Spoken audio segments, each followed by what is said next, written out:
ഞാൻ അയാളെ എന്റെ ചീഫ് ഓഫീസറായിട്ട് പോലും കണക്കാക്കിയിട്ടില്ല. Rating my chief officers till now. ഞാൻ ഇതുവരെ 2 ഷിപ്പാണ് ചെയ്തിരിക്കുന്നത്. ഒന്നൊരു കണ്ടെയ്നർ ഷിപ്പും രണ്ടാമത്തെ ബൾക്ക് ക്യാരിയറും. അപ്പോൾ ഒന്നാമത്തെ കണ്ടെയ്നർ ഷിപ്പിലെ എനിക്ക് ആകെ ഒരു ചീഫ് ഓഫീസർ ഉണ്ടായിരുന്നുള്ളൂ.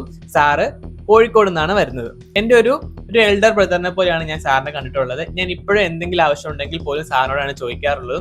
കരിയർ വൈസ് ആയിട്ടുള്ള എല്ലാ കാര്യങ്ങളും ഞാൻ സാറിനോട് ഡിസ്കസ് ചെയ്യാറുണ്ട്. ട്രെയിനിങ്ങിന്റെ പാർട്ടായിട്ട് കുറച്ച് കാര്യങ്ങളൊക്കെ ഷിപ്പിൽ ഉണ്ടായിട്ടുണ്ട്. അതിനെക്കുറിച്ച് ഞാൻ ഓൾറെഡി ഒരു വീഡിയോ ചെയ്തിട്ടുമുണ്ട്. സാറിൽ നിന്ന് എനിക്ക് നല്ലൊരു കാര്യം മനസ്സിലായത് സാറിന്റെ ക്രൂവിനെ ട്രീറ്റ് ചെയ്ത വിധമായിരുന്നു. എന്തൊക്കെ പ്രശ്നം ഉണ്ടായാലും സാറിന്റെ ക്രൂവിനെ അത്രയ്ക്ക് നല്ലപോലെയാണ് നോക്കിയിരുന്നത്. അത് കാണുമ്പോൾ തന്നെ നമുക്ക് മനസ്സിലാവുകയും നമ്മളെ ട്രെയിൻ ചെയ്തെടുക്കാൻ വേണ്ടിയാണ് നമ്മളോട് അങ്ങനെ നിന്നതെന്ന്. സെക്കൻഡ് ഷിപ്പിൽ എന്ന് പറയുമ്പോൾ ഒരു ബൾക്ക് ക്യാരിയർ ആയിരുന്നു. 4 ചീഫ് ഓഫീസർ ഉണ്ടായിട്ടുണ്ട്. ഞാൻ ജോയിൻ ചെയ്തപ്പോൾ ചീഫ് ഓഫീസർ ഉണ്ടായിരുന്നു. He's from north part of India. ഞാൻ സാറിനോട് 1 വീക്ക് ഉണ്ടായിരുന്നുള്ളൂ. അതുകൊണ്ട് തന്നെ എനിക്ക് അത്രയ്ക്ക് വലിയ പ്രശ്നമൊന്നും ഉണ്ടായിട്ടില്ലായിരുന്നു. അതുകൊണ്ട് തന്നെ എനിക്ക് കൂടുതൽ അറിയാനൊന്നും പറ്റിയിട്ടില്ല. സാറ് പോയിട്ട് അടുത്തയാൾ വന്നത് ഹീസ് ഫ്രം പോണ്ടിച്ചേരി. ഒരു അടിപൊളി ചീഫ് ഓഫീസർ ആയിരുന്നു. ഷിപ്പിലെ എല്ലാവർക്കും ആ സാറിനെ വലിയ കാര്യമായിരുന്നു. അതുപോലെ തന്നെ എല്ലാ വർക്ക്സും അതുപോലെ പെർഫെക്റ്റ് ആണ് സാറ് ചെയ്തുകൊണ്ടിരുന്നത്. ഇതുവരെ ഉണ്ടായ ചീഫ് ഓഫീസറിൽ 1 of the best chief officer ആയിരുന്നു ആ സാർ. മൂന്നാമത്തെ ആളിനെ കുറിച്ച് പറയുവാണെങ്കിൽ ഹീസ് ഫ്രം പാലക്കാട്. പക്ഷേ ഞാൻ അയാളെ എന്റെ ചീഫ് ഓഫീസറായിട്ട് പോലും കണക്കാക്കിയിട്ടില്ല. ഇത്രത്തോളം നെഗറ്റിവിറ്റി സ്പ്രെഡ് ചെയ്യുകയും ക്രൂവിനെ മനഃപൂർവ്വം ഇട്ട് ഒരുപാട് ബുദ്ധിമുട്ടിപ്പിക്കുകയൊക്കെ ചെയ്തിട്ടുണ്ട്. ആഹാപ്പാട് ഒരു നെഗറ്റിവിറ്റി ആയിരുന്നു ഷിപ്പിൽ.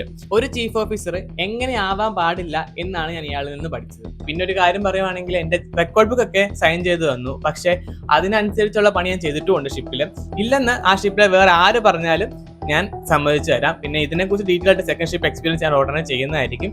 പിന്നെ അത് കഴിഞ്ഞിട്ട് വന്ന ഒരാളെന്ന് പറഞ്ഞാൽ അതിൽ പാരലൽ സെയിലിംഗ് പോലെയായിരുന്നു. He's from Kannur. ഒരാഴ്ച ഉണ്ടായിരുന്നെങ്കിൽ പോലും നല്ല അടിപൊളി സാറായിരുന്നു. അതും സാറുമായിട്ട് എനിക്ക് ഇപ്പൊ കോൺടാക്ട് ഉണ്ട്. നോർത്ത് പാർട്ട് ഓഫ് ഇന്ത്യ എന്ന് പറഞ്ഞ ആ സാറും പിന്നെ ചീഫ് ഓഫീസറായിട്ട് കണക്കാക്കാൻ പറ്റാത്തതെന്ന് പറഞ്ഞില്ല. അവർ രണ്ടുപേരായിട്ട് മാത്രമേ എനിക്ക് കോൺടാക്ട് ഇല്ലാത്തുള്ളൂ. ബാക്കി എല്ലാവരോടും ഞാൻ ഇപ്പോഴും കോൺടാക്ട് വെക്കുന്നുണ്ട്. ഞാൻ ഇതുവരെ എന്റെ കാര്യങ്ങളെല്ലാം ഞാൻ ഇവിടെ ഡിസ്കസ് ചെയ്യാറുമുണ്ട്. ഇതാണ് ഇതുവരെ എനിക്കുണ്ടായ ചീഫ് ഓഫീസറിനെ കുറിച്ച് എൻ്റെ ഇവിടെ ജെന്യുവൻ ആയിട്ടുള്ള അഭിപ്രായം. ഇതുപോലെ ജെന്യുവൻ ആയിട്ട് കണ്ടന്റ്സ് ഇനിയും വരുന്നുണ്ട്. അപ്പോൾ എൻ്റെ സെക്കൻഡ് ഷിപ്പിലെ എക്സ്പീരിയൻസ് ഞാൻ നല്ല ഡീറ്റെയിൽ ആയിട്ട് ഒരു വീഡിയോ ചെയ്യുന്നതായിരിക്കും. അപ്പോൾ ഇത്രേ ഉള്ളൂ. ബൈ.